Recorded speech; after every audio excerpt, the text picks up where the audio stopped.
where you always win, right? Which sounds a little bit complicated, because sometimes you feel like you lost, like, you know what, I lost, or I'm a loser, or I can't amount to anything.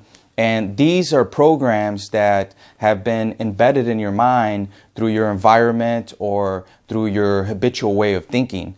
And that's exactly what I'm talking about, is your way of thinking. So when you change your way of thinking, everything else changes. And what I'm talking about is how to make a shift and how to start changing your way of thinking from a negative standpoint to something positive, and how to have things in your life that make you happy, reading books, writing out your goals, stuff like that, talking to the right people, believing in yourself. And these are all characteristics that positive people, that entrepreneurs have to elevate themselves.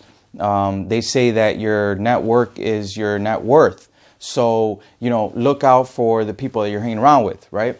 So like my journey through this type of situation, through this information, you know, it led me to a point where I had to hit rock bottom, right? And that happened for me in 2010, because I felt like, you know, what I was going to school for, or what I was trained to do, wasn't going to be the future. It wasn't going to get me to where I wanted to be. I didn't have a plan, right? Richard Branson says, write it down. So when you write it down, there's a special feeling when you write that down, because when you're writing down your goal or your plan, Napoleon Hill calls it definiteness of purpose. So when you're writing this down, you're actually seeing yourself take a role in that plan or that purpose or that goal, right? So for me, I had wrote down that I wanted to create a business, I wanted to help people, and I wanted to use my skills to, you know, to basically not only profit from it, but helping people, right? Once you help people, you can profit from it and you can have a better life. So I wrote that down in this book a while back, and I found this book at my parents' house, which is very interesting because I had lost the book, and I always talk about it in the video. So, you know, Napoleon Hill says, get a notebook and write down the things that you really want. Start visualizing yourself that you're going to have it. Now, the very interesting part about this situation was I was always listening to Bob Proctor, right? This is Bob Proctor's book, You Were Born Rich. Napoleon Hill's is Think and Grow Rich, right? That was a bestseller, and, you know, internationally known. But this was like Bob Proctor, You Were Born Rich, and this is also a bestseller, international bestseller, right? So what had happened was I'm listening to Bob Proctor on YouTube, listening to this man, listening to him, and he had talked about his journey and through this situation, and he said he was always broke, he always had headaches, and he just wasn't happy, right? He met a guy at the airport called Raymond Douglas Stanford, and he actually named his son Raymond. But when he met him, Raymond had told him advice, and he said, you know what, I'm going to give you some advice. I want you to buy this book called Think and Grow Rich by Napoleon Hill. And I want you to read it. There's something special about this book, and I want you to read it because once you start reading it, everything else is going to change. So he started reading it, right? And at that time, he owned a cleaning business, and he wrote down that he was going to expand his cleaning business, make millions of dollars. And there's this philosophy that we talk about called HHW, happy, healthy, wealthy, right? So, you know, wealthy is a state of mind. So when you talk about, oh, I'm rich, or I have a Ferrari, or I have this car or this house, right? A lot of the people that have those material things, they seen them first in their mind, but not only that, they actually are wealthy in that state of mind. They have the right friends, the right people around them. They're motivated. They wake up early. They do productive things. And that's called being wealthy. And, you know, so wealth is not just external. It's also internal. It's actually more internal than it is external, right? So, because we always see what's outside of us, and that's actually a higher faculty. That's our perception. So going back to Bob Proctor, right? he met this man, and then all of a sudden he started making millions of dollars in this company. And then he's like, you know, I want to teach this. And what's funny about this situation was he actually came to Chicago, and he was in Glenview, Illinois, and he had a pen, and he said, I'm going to dedicate my life to teaching this to help people. And basically, I'm going to dive into this full time. Now, he was already successful in his cleaning business. And he said at one point he was cleaning so many homes, he was so busy that he fell in Toronto.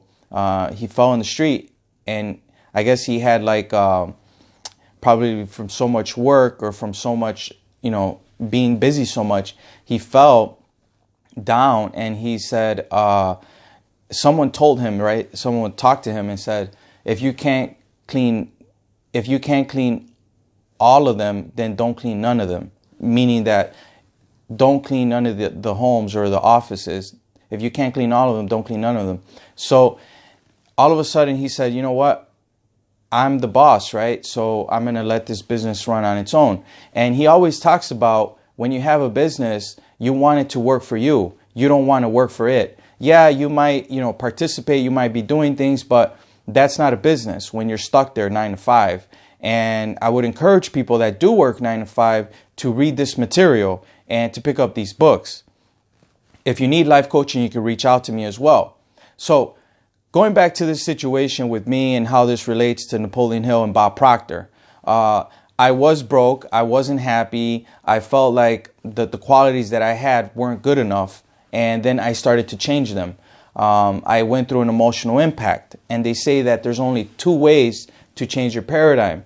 The first way is an emotional impact, and the second way is constant repetition of the information. So my emotional impact was that I was going out drinking and I just wasn't happy, and I was just like sad about life and, you know, hit rock bottom, right?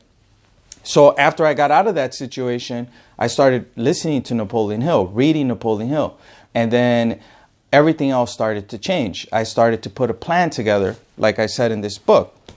And then I started working with Bob Proctor. So if you're looking to get coaching, you can reach out to me. I work with Proctor Gallagher Institute, right? They're consultants. So I'm a consultant with their company. And what we do is we talk about being happy, healthy, and wealthy, and how to attract the right things in your life. And you know, there's a saying that Bob Proctor says. He says you can't paint the kitchen by painting the outside of the house. You got to start with the kitchen. So you got to start with you. So I'm really excited because like a few years ago, I was in New York, and you know, I read so much about Andrew Carnegie and how he changed Napoleon Hill's life. And I'm actually sitting there in a stadium in Carnegie Hall in New York, looking at Bob Proctor, watching him speak to like hundreds of people, right? So that was a very nice experience for me. And then I actually got to meet Bob Proctor. I'm going to be with Bob Proctor mid-May this year. So as a consultant, you know, you want to have this belief system. And that's something that Bob Proctor was talking about in Carnegie Hall. And that relates to you. It relates to me. It relates to every type of situation in life. You know, if you believe in yourself, if you believe in the plan or, you know, the goals that you want, and you see yourself already participating in that thing that you want, you're going to attract it faster in your life. And I seen it happen with me because I would never think that I would meet Bob Proctor, let alone go to his house, right, and be a part of his team. And then all of a sudden it was like, you know what? I shaking hands with this man. I'm talking to him. And then all of a sudden, just like I just start seeing the things that I wanted to go to a seminar. I wanted to hear Bob Proctor speak. I wanted to talk to him, right? And to tell him the scenario, the situations that I went through, and for him to listen to me, right? So it was very like mind-boggling because I got to see him, I got to talk to him, and then my life started changing. My life already had been started to change, but I think your belief system has to change.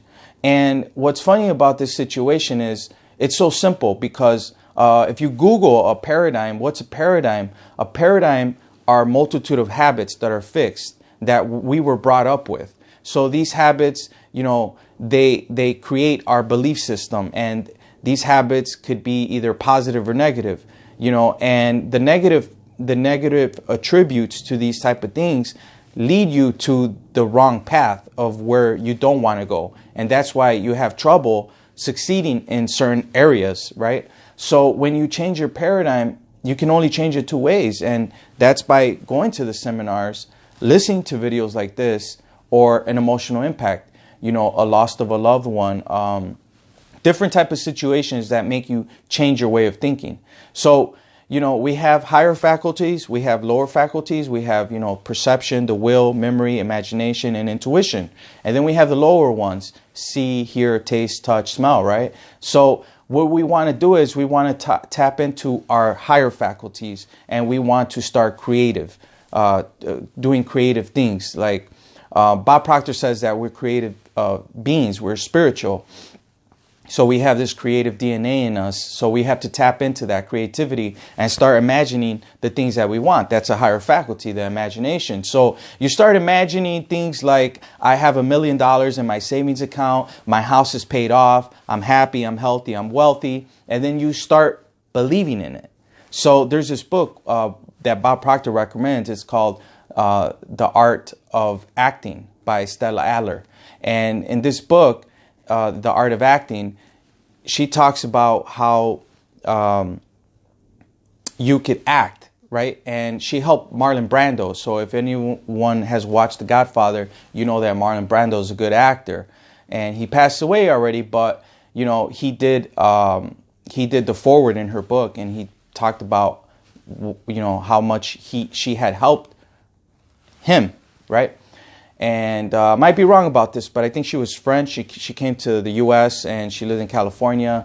And then, you know, she helped Marlon Brando with his acting skills. She had a specific way of acting. So, you know, going back to this whole information on how to change your paradigm, you have to change your paradigm by believing in yourself. Your belief system must increase, and you must tap into that area of the things that you want. You want freedom, you want a vacation, then start imagining yourself having the freedom, having the vacation. A negative circumstance happens to you, then replace it with something positive that came out of it. You know, this bad thing happened to me, there's something good out of it. And Bob Proctor talks about that. And you could actually YouTube it. It's called Secrets of the Vault with Bob Proctor. And in that video, he's young, but he's talking about how we're spiritual beings. We have an intellect, and we live in a physical body, and we're attracting these things into our life. So either we're attracting abundance, or we're attracting lack and limitation, and we're not going forward. So you could literally shift your way of thinking by tapping into this positive energy. And you want to have these positive thoughts throughout the day. Those are called affirmations, guys. So the affirmations are the ones that you use to start attracting to yourself the things. I have a new car, I have a new house, or I have multiple properties, I have rental income. So you start shifting your way of thinking, and then all of a sudden you look back and then you say, wow, you know, 7-10 years ago, my life was nothing like this, and I'm so happy and grateful. Some of the best type of affirmations to do, one of them, the one that Bob Proctor uses, he says, I am so happy and grateful now that money comes to me in increasing quantities through multiple sources on a continuous basis. So that's not difficult, all right? And you want to do these affirmations throughout the day, and you want to create your definiteness of purpose. So you want to go out and buy yourself a book and really sit down, if it has to be late at night or in the day, and start thinking about the things that you really want. So then you start to shift. So, you know, I hope this video was informative and it can help you get to where you want to be.